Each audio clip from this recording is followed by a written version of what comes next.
Hello friends, welcome to SSC coaching centre. दोस्तों, गणित के बहुत ही बेहतरीन क्लास लेकर के आया हूं। आप पूरा वीडियो देखिएगा, सब कुछ समझ में आएगा। चलिए प्रश्न स्टार्ट करते हैं। पहला प्रश्न है, एक व्यक्ति की आय और व्यय का अनुपात 7:6 है। उसने बोला है आय और व्यय, व्यय को बोलते हैं दोस्तों खर्च। आय और व्यय का अनुपात है 7:6, 7:6। ठीक है, आय का अनुपात है 7, इसका मतलब वो अनुपात में 7 कमा रहा है और खर्च कर रहा है 6। ठीक है, आपसे कहा यदि इसकी आय 1400 रुपये है। आय कितनी भैया? आय है 1400 रुपये। ठीक है, आय कितनी है? 1400 रुपये है। तो कितने रुपए बचाता है वह? भाई कितने रुपए बचाता है जब 1400 रुपये कमा रहा है? ठीक है, तो कितने रुपए बचा रहा? देखिए, ध्यान से देखिएगा। जब आपके पास आय का योग है 1400 रुपये, तो आय का अनुपात कितना? 7। तो आय के योग में आय के अनुपात से डिवाइड कर दो भाई। 7 दूने का 14 और 2 जीरो मतलब 200 बार में ये गया। 200 का गुना अगर आप 7 से कर दें तो ये कितना हो जाएगा भाई? ये 14 से ही तो हो जाएगा। ये 1400 हो गया, आय आपकी 1400 है। और 2 का गुना 6 में कर दें तो ये हो जाएगा भैया 1200। उसने क्या किया? 1400 रुपये कमाए और 1200 रुपये खर्च कर दिए। भाई व्यय कितना कर रहा है, खर्च कितने कर रहा है? 1200। 1400 कमाए, 1200 खर्च कर दिए, बचे कितने? 200 रुपये। तो उसकी बचत कितनी हुई? 200 रुपये की बचत हुई। यही आपका सही जवाब है, पहला ऑप्शन। क्लियर हुआ सभी को? अब देखेंगे अगला प्रश्न। अगला प्रश्न है, दो संख्या 1:3 के अनुपात में है। यदि उनका योगफल 240 हो तो इनका अंतर कितना है? दो संख्या यानी कि पहली संख्या और दूसरी संख्या 1:3 के अनुपात में है। यदि इनका योगफल 240 है, हमें योग दे रखा है। जब योग दे रखा होता है तो क्या करते हैं भाई? अनुपातों का भी योग करते हैं। तो योग हो जाएगा अनुपातों का 4। तो इस योग में अनुपात के योग से डिवाइड कर दो। 4 6 24, 6 बार में कटा और 1 ही जीरो 60 बार में कट गया। अब मैं 60 का गुना 1 से कर दूं तो ये 60 और 3 से कर दूं तो 180। दोनों संख्या मुझे पता चल गई क्या है। और इन दोनों संख्याओं का क्या पूछ रहा है? अंतर पूछ रहा है कितना होगा। तो मैं इनका अंतर कर दूं भाई। 60 और 180 का अंतर आ जाएगा 120। ये इनका अंतर हो गया। यही आपके प्रश्न का बिल्कुल सही जवाब, जो कि पहले ही ऑप्शन में दिया गया है। तो समझ में आ गया सभी को? अब देखेंगे अगला प्रश्न। अगला प्रश्न है, यदि 1000 रुपये को बी तथा ए में 3:2 के अनुपात में विभक्त करें तो ए को प्राप्त राशि क्या है?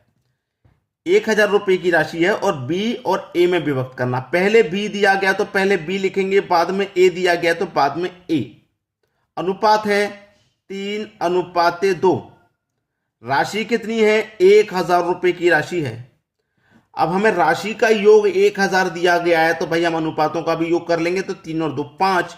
तो इस योग में अनुपात के योग से डिवाइड कर दो। कितनी बन जाएगा? 5 दूने का 10, 2 बार में कट गया और 2 जीरो मतलब 200, 200 बार में पूरा कटा।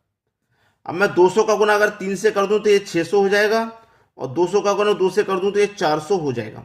ठीक है, ए के हिस्से में 400 की राशि आ रही है, बी के हिस्से में 600 रुपये की राशि आ रही है। हमसे पूछा कि ए को प्राप्त राशि क्या है? ए को क्या राशि प्राप्त होगी भाई? ए को राशि जो प्राप्त होगी वो होगी 400। 400 दिया गया पहले ऑप्शन में। यही आपके प्रश्न का बिल्कुल सही जवाब। समझ में आ गया? अब देखेंगे अगला प्रश्न। अगला प्रश्न है, 7:11 के प्रत्येक पद में क्या जोड़ा जाए कि उनका अनुपात 3:4 प्राप्त हो? देखिए, अनुपात का मतलब बटा भी होता है। जैसे 7:11 लिखा हुआ है, हम इसे 7/11 भी लिख सकते हैं। ठीक है, अनुपात का मतलब बटा भी होगा। प्रत्येक पद में क्या जोड़ा जाए? हमें नहीं पता क्या जोड़ना है। नहीं पता तो हम उसमें x जोड़ लेते हैं भाई। प्रत्येक पद की बात कही है तो दोनों में जोड़ेंगे, प्रत्येक में जोड़ेंगे। तो अनुपात कितना हो जाता है? 3:4। तो अनुपात का मतलब मैंने क्या बताया? बटा होता है। 3:4 हो जाता है। अनुपात का मतलब मैंने बताया बटा होता है। अब क्या हो जाएगा? वही क्रॉस गुना। 4 7 28 प्लस 4 का गुना x से तो 4x बराबर 11 त्रिक 33 प्लस x का गुना 3 से तो 3x हो गया। अब ये 3x बराबर के इधर आएगा तो 4x में से माइनस, केवल x बचेगा। भाई 4x में से 3x घट गया तो एक x ही तो बचेगा। ठीक है, और ये प्लस का 28 इधर आके माइनस का 28, तो 33 में से कर दो माइनस का 28, कितना बचेगा भैया?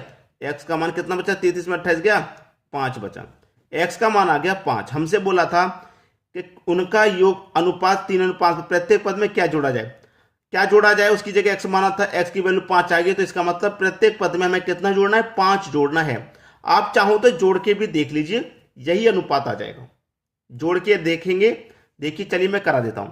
जैसे मैं 7 में कितना जोड़ दूं, 5, 11 में कितना जोड़ दूं, 5, ठीक है, 7 5 भाई, 7 और 5 कितना, 12, 11 और 5 कितना, 16, ठीक है। अब मैं इसे कटा दूंगा, क्या ये कटेगा आपका, देखिए 4 त्रिक 12, 4 चौके 16, तो 3:4 आ गया, और हमारा 3:4 ही तो प्राप्त हो रहा था। क्लियर है सभी को? तो क्या हो गया हमारे इस प्रश्न का आंसर, पहला ऑप्शन 5 आया, x का मान 5 आया। अब देखेंगे अगला प्रश्न। अगला प्रश्न है 15:19 के प्रत्येक पद में क्या घटाया जाए कि नई संख्याओं का अनुपात 3:4 हो जाए। क्या घटाया जाए, इस बार जोड़ने की बात नहीं कर रहा, वो घटाने की बात कर रहा। अनुपात का मतलब बटा होता है, तो मैं इसको 15/19 को 15/19 लिख सकता हूं। कह रहा है क्या घटाया जाए, नहीं पता क्या घटाना है, तो हम x घटा देते हैं, x घटा देते हैं, तो अनुपात हमारा कितना प्राप्त होता है, 3:4, मतलब 3/4। क्रॉस गुना कर लो पहले के जैसे, तो 15 चौके 60 माइनस 4 का गुना x से करूंगा तो 4x बराबर 19 त्रिक का 57, ठीक है, माइनस 3 का गुना x से करूंगा तो ये 3x, ठीक है। अब देखिएगा ये क्या है आपका, x वाले टर्म एक तरफ कर लो, माइनस का 4x, इधर आके प्लस का 4x, तो प्लस के 4x में से माइनस के 3x घटेगा तो केवल x बचेगा, और ये 57 प्लस का, इधर आके माइनस का, तो 60 में से -57 कर दूंगा तो क्या बचेगा, 3 बचेगा, तो x का मान कितना आ गया, 3। हमें क्या घटाना है, 3 घटाना है, प्रत्येक पद में से क्या घटाना भैया, x का मान 3 आया, इसका मतलब 3 घटाया जाए, पहला ऑप्शन आपका सही हो जाएगा।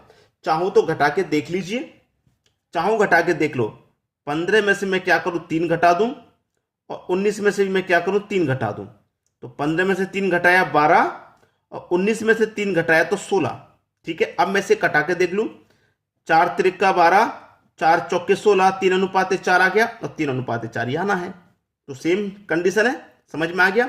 अब देखेंगे अगला प्रश्न।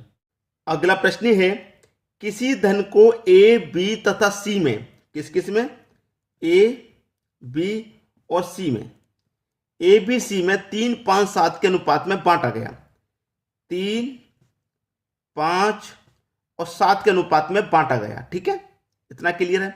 यदि सी का भाग ए के भाग से 1600 रुपये अधिक है, जो सी का भाग है ए से 1600 रुपये अधिक है, यहां चेक करो सी का भाग कितना अधिक है। भाई ए से कितना अधिक है सी का भाग, आप बोलेंगे 4 अधिक है। कितना अधिक है भैया, 4। यहां पर और रुपए में कितना सौ अधिक है, 1600 अधिक है, रुपए में 1600 अधिक है, तो 4 की वैल्यू 1600 के बराबर। भैया 4 का मान 1600, तो 1 का मान कितना, 400। 1 का मान कितना हो गया भैया, 400। अब 1 का मान पता चल गया, तो 3 का मान, 5 का मान, 7 का मान सभी का निकाल लेंगे आप। 4 का गुना 3 से कर दो 1200, 4 पंजे 20 मतलब 2000, 4 सत्ते 28 मतलब 2800। तीनों का मान आपने निकाल दिया, ए बी सी का। निकालने के बाद में आपसे करागा बी का भाग कितना है। भाई बी का भाग कितना है, निकाल तो मैंने तीनों का निकाल लिया, बी का मान जो है वो 2000 है, यानी कि सी ऑप्शन आपका बिल्कुल सही जवाब हो जाएगा। सी का पूछ रहे, सी का कितना मान है भैया, 2800 है। ए का पूछ ले तो 1200 है, किसी का भी पूछ ले, जोड़ भी पूछ सकता है। ए और सी का योग कितना होगा, तो ए के मान और सी के मान को जोड़ लो, 2800 1200 और 4000 हो जाएगा, जोड़ के पूछा जाए तो। अगर अंतर पूछे ए और सी का, तो दोनों का अंतर करके बता दें, जो पूछा जाए आप बता देंगे। अब देखेंगे अगला प्रश्न। अगला प्रश्न है यदि ए अनुपात बी अनुपात सी बराबर 2 3 4 हो तो ए बट्टे बी अनुपात बी बट्टे सी अनुपात सी बट्टे ए बराबर क्या हो। देखिए ये बट्टे में दे रखा है, और अनुपात कभी भी बट्टे की फॉर्म में नहीं होता, फ्रैक्शन वाली फॉर्म में अनुपात कभी नहीं होता। अगर दिया गया है तो उसे चेंज करके आइए, नहीं तो गलत हो जाएगा। अब देखिए ए का मान 2 है, बी का मान 3 और सी का मान 4। चलिए मैं लिख लेता हूं, ए अनुपाते बी अनुपाते सी दिया गया, ए का अनुपात 2, बी का 3 और सी का 4, यही तो दिया गया है, मैंने लिख लिया तीनों का अनुपात। अब देखिए ए का मान कितना है 2, तो मैं 2 ले लूंगा, बट्टे में आ जाइए बी। बी का मान 3 है तो मैं 3 ले लूंगा अनुपात, बी का 3 है तो 3, सी का 4 है ना, तो सी की जगह 4 ले लूंगा, सी का 4 है और ए का कितना है 2। ठीक है, सभी को मैंने ले लिया। अब लेने के बाद में मैं यहां पर देखूं लास्ट वाले में तो ये कट रहा है, 2 दूने का 4, 2 1 कम 2, ये कट के छोटा हो गया तो 2/3 अनुपाते 3/4 अनुपाते 2/1 हो गया। ये कट के छोटा हो गया इसलिए मैंने कटा लिया। अगर नहीं भी कटाऊंगा तो कोई फर्क नहीं है, नहीं भी कटाऊंगा तो भी कोई फर्क नहीं है।